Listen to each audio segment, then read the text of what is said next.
Assalamualaikum.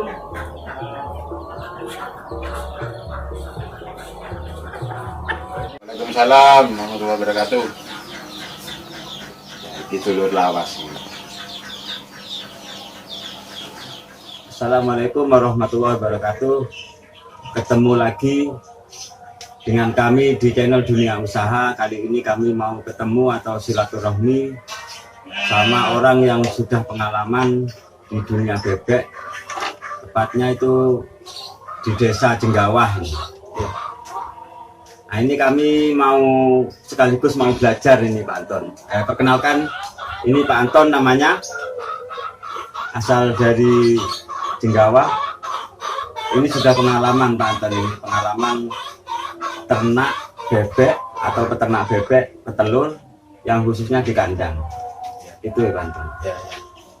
Kita ada mau nanya sama Pak Anton ini, soalnya kami ini ada request dari saudara-saudara dari tetangga karena banyaknya orang peternak bebek petelur ini banyak yang gagal. Jadi nanya sama kami ini sekaligus menjawab ini ya.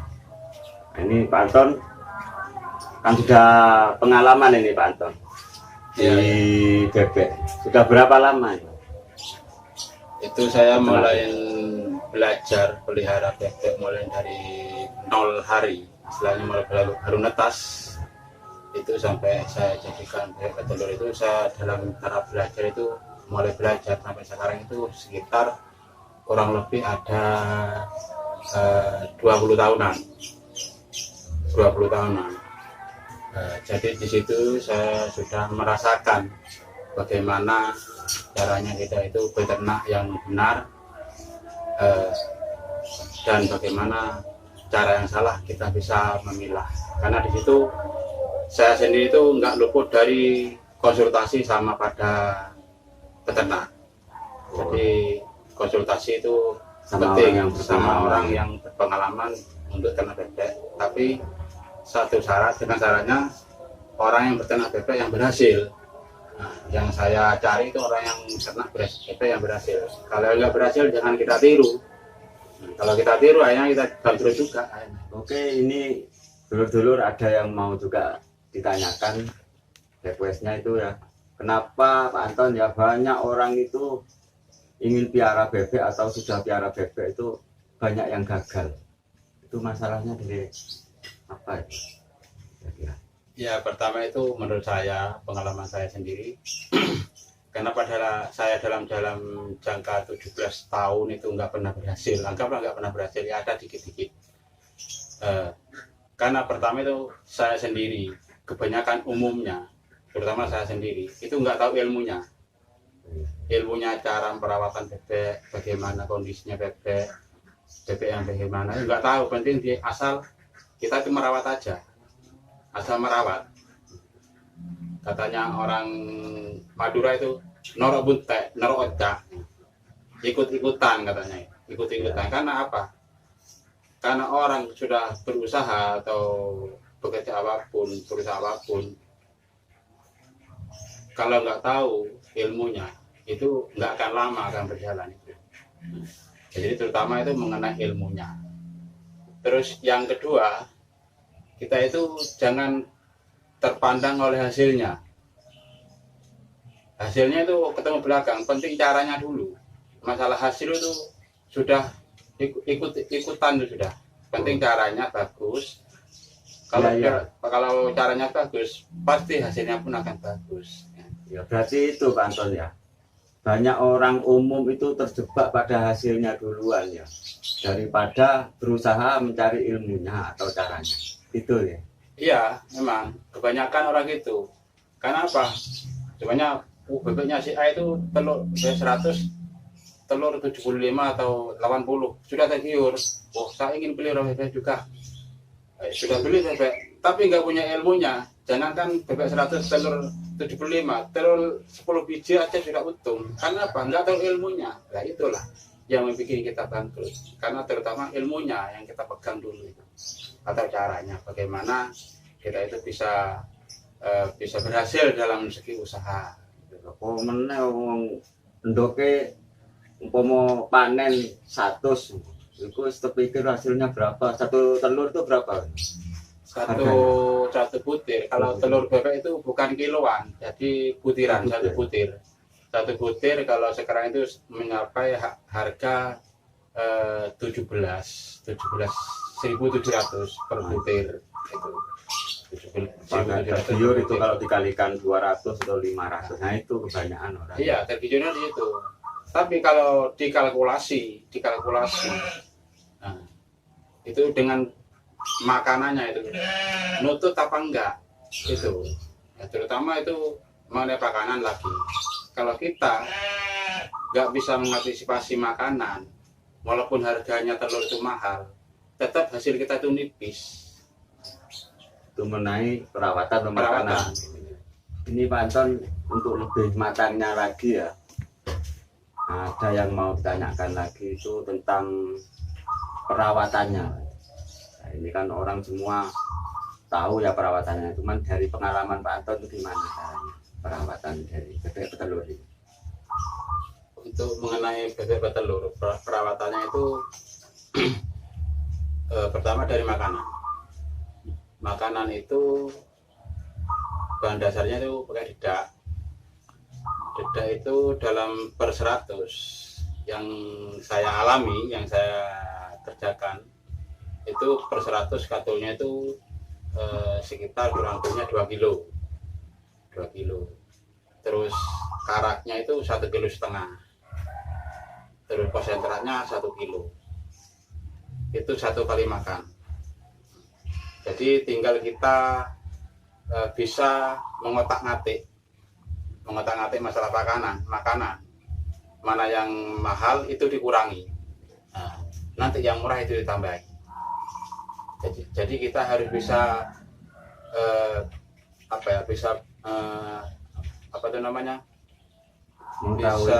mengetahui keadaannya, kondisinya pakan gimana supaya kita itu enggak terlalu murah, ya terlalu enggak rugi. Ya.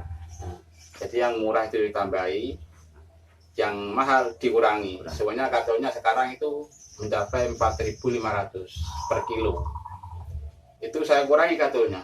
Nah, sekarangnya saya tambahi untuk mengantisipasi itu pengeluaran itu, supaya kita itu enggak terlalu banyak pengeluaran. Jadi 1 kali makan itu katulnya 2 kilo, terus karaknya 1,5 kilo, sentralnya 1 kilo, 1 kali makan. Itu mulai jam 8 pagi. Jangan sampai lebih dari jam 8 pagi. Karena apa? Produksi telur bebek itu mulai pagi. Itu sudah harus produksi dalam perut bebek itu. Jadi kalau melebihi dari jam 8 itu akan mengurangi produksi telur. Nah, nantinya itu sampai nyambung jam 4 sore. Itu sudah pasti, itu sudah bisa dipastikan segitu, bisa nyambung terus. Jadi kalau bebek telur itu pakannya harus standby. Ada terus ya? Harus ada terus. Jadi nggak lapar gitu? Ya, kalau bisa jangan sampai lapar. Oh bener. Kalau bebek sering lapar, dedak 2 kilo, sentrat 1 kilo, karak 1,5 kilo, itu jangan mulai jam 8 sampai jam 4, 1 jam habis itu. Karena apa? Bebek terlalu sering lapar. Yang saya bicarakan ini sudah stabilnya. Nah, jadi untuk mengukur stabilnya harus kita sendiri yang ternak harus bisa melihat, oh ini sebenarnya kurang ditambahi sampai normalnya 2 kali makan gitu. Nah, kalau sampai masih kurang, belum nyampe jam 4, kita tambah lagi terus sampai segitu. Akhirnya makanan untuk standby dari jam 4 sampai mulai jam 8 sampai jam 4 sudah tahu takarannya nanti. Iya, nanti sampai seberapa takarannya. Iya. Jadi bukan ilmu katanya akhirnya, jadi hasil dari teori kita atau praktek kita sendiri. Nah, kita sendiri yang tahu, bukan katanya orang, bukan. Itu yang saya alami. Jadi mengenai pakan itu harus kita teliti juga. Kalau bisa itu pakai katul yang seplator. Kenapa? Katul yang seplator itu istilahnya kenyangnya sama bebek itu padat. kalau pakai dede kasar itu kalau dibuat minum itu keluar lagi. Nah, akhirnya itulah yang cepat lapar bebek itu. Nggak masuk ya. Nggak masuk. Nah, kalau bebek itu sudah lapar, apa yang mau diproduksi telur dalam bebek itu kan nggak ada. Secara akal aja sudah nggak bisa untuk produksi telur. Akhirnya telur bebek itu nggak bisa telur karena yang dibuat produksi dalam perutnya nggak ada. Bebeknya sama telurnya. Telurnya itu. Jadi makanannya itu harus ada, ya harus bergizi lah istilahnya. Itu. Jadi insya Allah telurnya akan bagus. Terus untuk makanan tambahan ini ada ya? Untuk makanan tambahan itu punya saya sendiri itu pakai keong. Kenapa saya pakai keong? Untuk mengurangi pengeluaran. Biasanya bebek per 100 itu satu kali makan itu sentratnya harus pakai 2 kilo. 2 kilo sentrat. Tapi karena saya pakai keong, satu kali makan keongnya satu timba itu satu timba proyek itu. Nah, itu satu kali makan, satu kali ngasih. Nah, jadi satu timba saya kasihkan, terus bisa mengurangi sentrat. Gitu. Itu 2 kali berarti ya, pagi sama sore. Pagi dan sore. Gitu. Nanti jam 4 kita kasih makan lagi. Ya segitu juga ukurannya, nyambung sampai semalam. Dia juga dikasih keong juga satu timba proyek itu, terus gitu. Itu keong itu makan tambahan itu tidak boleh berubah-ubah. Kalau keong itu nggak boleh berubah, harus kalau pakai keong harus pakai keong terus. Nah, kalau satu kali nggak pakai keong, keesokannya harinya pasti akan turun terus. Nah, kebanyakan gitu. Yang dibilang orang-orang ini kan bebek ini sensitif katanya, tidak boleh berubah-ubah itu ya. Makan. Kalau bebek itu memang sebetulnya nggak boleh berubah-berubah, nah, tergantung dari kebiasaannya. Kalau punya saya sendiri ini kalau habis duhur, saya jam 2 waktunya ngasih keong, nggak dikasih keong, dikasih katul, nggak mungkin dimakan, rame gitu. Karena apa? Sudah terbiasa makan keong, jam itu juga. Oh gitu. Jadi kebiasaannya harus dikerjakan, nggak boleh berubah. Gitu. Nah ini yang ditanyakan lagi ini ada Panton itu manfaat dari keong dulu. Ini ada lagi manfaat dari keong itu apa? Kenapa ngasih makanan tambahan keong? Oh enggak yang lain. Itu yang pengalaman saya. Karena saya itu bisanya cuma di keong. Kalau mengenai yang lain saya nggak pernah nyoba. Kalau ada saudara-saudara atau yang lainnya nyoba dari lain keong tidak masalah. Cuma yang saya coba itu mengenai keong yang saya tahu. Kalau keong itu pengaruhnya sama telur. Itu telurnya itu biasanya berbobot. Terus kuning telurnya itu bagus. Kuning ke kuningan yang pakai keong. Nah, dan lagi kalau telur bebek itu bebeknya pakai keong, itu telurnya tidak mudah membusuk. Gitu. Kelebihannya pakai keong. Jadi bobot pengaruhi juga. Iya, bobot pengaruhi. Terus kuningnya telur itu bagus ke kuningan. Oh sampai segitu ya, Panton tahunya itu. Pengalamannya asalnya dari mana? Saya sendiri itu kan apa ya? Dulu itu pernah dagang telur juga. Jadi selain saya ternak sendiri ya juga dagang telur juga. Saya berjalan di situ. Omset saya itu per hari sampai mencapai 1.000 telur per harinya. Waduh lumayan. Terus yang nggak pakai keong itu pengaruhnya sama telur. Itu kuningnya itu agak keputih-putihan. Kuning muda. Ya, kuning muda. Nah, iya agak putih kuningnya itu. Nah, terus telurnya itu nggak berbobot. Kulit itu tipis. Kalau yang nggak pakai keong, kulit itu tipis, terus kuning-kuningnya itu agak putih dan cepat membusuk. Apalagi dalam keadaan awet lah ya. Iya, apalagi dalam keadaan musim penghujan. Itu. Jadi sewaktu saya dulu dagang telur, yang nggak pakai keong saya ambil duluan. Kalau diambil belakangan takut membusuk. Karena dari pengambilan saya ke penjual sudah berapa hari. Itu juga dipikirkan juga supaya kita itu nggak untung sebelah, sama-sama untung. saya untung, yang jual juga untung, nggak ada yang busuk. Jadi kalau yang pakai keong saya ambil belakangan gitu. Karena saya tahu kondisi telur itu tahan. Kalau yang nggak tahan saya ambil duluan. Itu manfaat dari keong yang saya pakai itu. Nah, belakangan ini Pak Anton marak ya di daerah Jember ini pakai obat fermentasi, katanya itu sangat berguna untuk ternak ya, bisa sapi, bisa kambing, khususnya bebek itu gimana?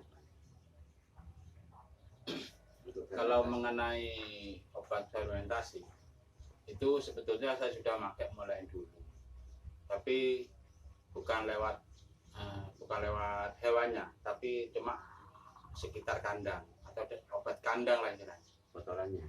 Bukan untuk kotorannya, kita semprotkan di kandangnya supaya kandang itu nggak bau. Tapi itu masih belum selesai, belum habis istilahnya, baunya itu nggak bisa hilang. Kena hujan hilang, ada hujan timbul lagi baunya itu. Jadi sampai bingung saya, karena saya ternak bebek itu di lingkungan yang sangat rapat. Karena ternak bebek ada di depan rumah, di halaman rumah, kanan kiri itu sudah rumah punya saya ini. Jadi saya itu juga memikirkan lingkungan kanan kirinya. Jadi saya itu beternak bukan untuk keenaan saya sendiri, bagaimana lingkungan itu supaya nggak merasa terganggu. Ya, mikirkan tetangga juga. Jadi akhirnya masih baru-baru ini saya menemukan obatnya yang sudah nggak ada istilahnya, sudah nggak ada bandingannya, sudah istilahnya di situ. Sudah ketemu lah. Sudah ketemu obatnya. Nah, itu. Jadi saya lewatkan makanannya. Obatnya itu saya lewatkan makanannya. Terus dan lagi sama makanan bebek khususnya itu nggak cepat bau. Jadi nggak cepat bau. Karena saya campur lewat makanannya, bukan lewat kandangnya, lewat makanannya bebek. Itu bisa buat sendiri loh? Bisa, saya buat sendiri itu bisa. Tapi cuma sebatas saja. Jadi istilahnya sebatas saja itu saya nggak jual produk itu. Tapi kalau ada saudara-saudara yang ingin mengetahui caranya bagaimana, nggak apa-apa, saya kasih tahu, gitu. Saya tahu, supaya kita itu beternak sama-sama jalan lah itu. Nah ini berarti untuk video selanjutnya ya bisa ya dulur-dulur sekalian itu bisa mencari di channel Dunia Insya tentang fermentasi dari Pak Anton. Oke Pak Anton, saya terima kasih ya sudah diberi pengalaman, diberi ilmu. Ya semoga ini bisa bermanfaat ya. Ada kesinambungan lagi ya, tanya jawab lagi mengenai ternak bebek atau yang lainnya ya. Nah, mungkin nanti kita buat video lagi supaya lebih terjawab atau lebih banyak lagi wawasan yang bermanfaat untuk dulur-dulur sekalian. Oke dulur-dulur, sekian bincang-bincang kita dengan Pak Anton yang sudah memberikan pengalamannya, memberikan ilmunya ya, yang berguna dan bermanfaat untuk kita semua. Sekian dari kami, tetap semangat dan tunjukkan karyamu. Wassalamualaikum warahmatullahi wabarakatuh.